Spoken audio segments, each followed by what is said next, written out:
Hello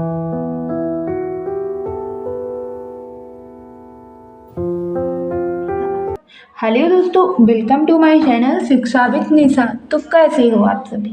I hope कि आप सब बहुत अच्छे होंगे। तो दोस्तों, आज की इस वीडियो में हम आपको in non perfect square number यानी कि बिना पूर्ण वर्ग संख्याओं का वर्गमूल करना बहुत ही आसान तरीके से सिखाने वाले हैं।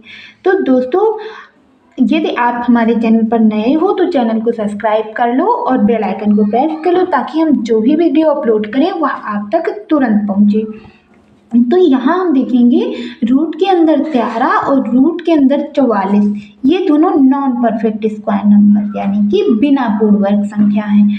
तो हमें यह पता है कि पूर्ण वर्ग संख्याएं कौन सी होती हैं। जैसे कि हमने यहाँ लिखा रूट के अंदर 9, तो यह पूर्ण वर्ग संख्या है। कैसे?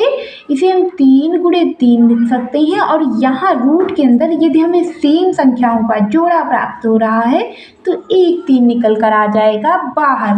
तो इस प्रकार जिन संख्याओं का जोड़ा प्राप्त हो जाता है वो पूर्ण वर्ग है। लेकिन इस रूट के अंदर 13 को यदि हम देखेंगे तो यह पूर्ण वर्ग संख्या नहीं है। तो इसका वर्गमूल हम कैसे करेंगे?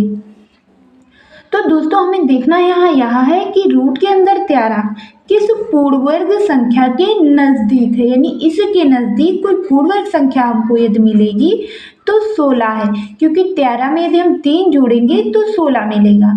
और 16 किसका पूर्ण वर्ग है? तो 4 गुणे 4 यानी 4 चक्कू 16 होगा और 1 4 यहाँ से निकल कर आ जाएगा बाहर, यानी 16 4 का पूर्ण वर्ग है। तो इस 13 को हम लिख लेंगे और इसके नज़दीक जो पूर्ण वर्ग संख्या है उसके वर्गमूल से हमें कर देना है इसे भाग। तो 13 को हम भाग कर देंगे 4 से।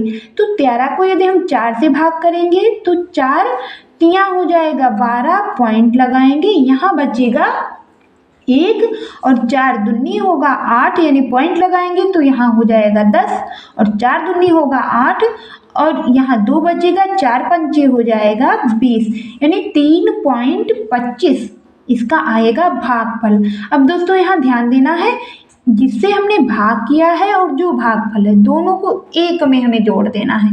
तो 4 और 3 जोड़ेंगे तो यह हो जाएगा 7.25। अब इसे हमें कर देना है 2 से भाग।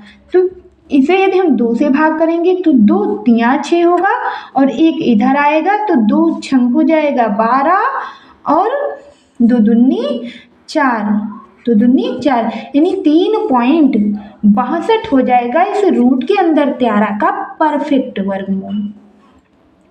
तो दोस्तों, उम्मीद करेंगे कि आप इस सवाल को समझे होंगे, और नहीं समझे तो इस अगले सवाल के माध्यम से हम आपको और बताते हैं कि आप कैसे इन सवालों को हल करेंगे। तो यहाँ रूट के अंदर 44 हम देखेंगे कि किस पूर्ण वर्ग संख्या के नज़दीक है।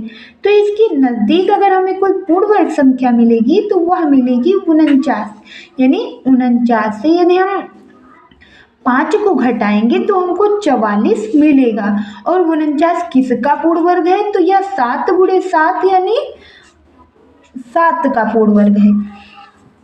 तो इस 44 को हमें लिख लेना है और इसे दे देना है 7 से भाग। और 44 को यदि हम 7 से भाग करेंगे तो हमें प्राप्त होगा 6.28। अब हम यहाँ क्या करेंगे? तो इस 6.28 में इस 7 को जोड़ देंगे, ये जिससे भाग दिया है भागफल को 1 में जोड़ना है। तो 7 और 6 को जोड़ेंगे तो यह हो जाएगा 13.28 और भाग किससे करना है? तो 2 से। 2 छंग 12 होगा, पॉइंट लगा है यहाँ पॉइंट लगा देंगे, यहाँ भी एक इधर से इधर आएगा तो 2 छंग 12 होगा और 2 चक्कू हो जाएगा 8, यानी 6.64 हो जाएगा इसका वर्गमूल। और रूट के अंदर 29 और रूट के अंदर 81, इन दो संख्याओं का वर्गमूल इसी विधि से आपको करके बताना है कमेंट बॉक्स में। और दोस्तों, यदि आपको हमारी यह वीडियो पसंद आई हो तो वीडियो को लाइक और चैनल को सब्सक्राइब जरूर करें और कमेंट बॉक्स में यह जरूर बताएं कि आपको यह हमारी वीडियो कैसी लगी।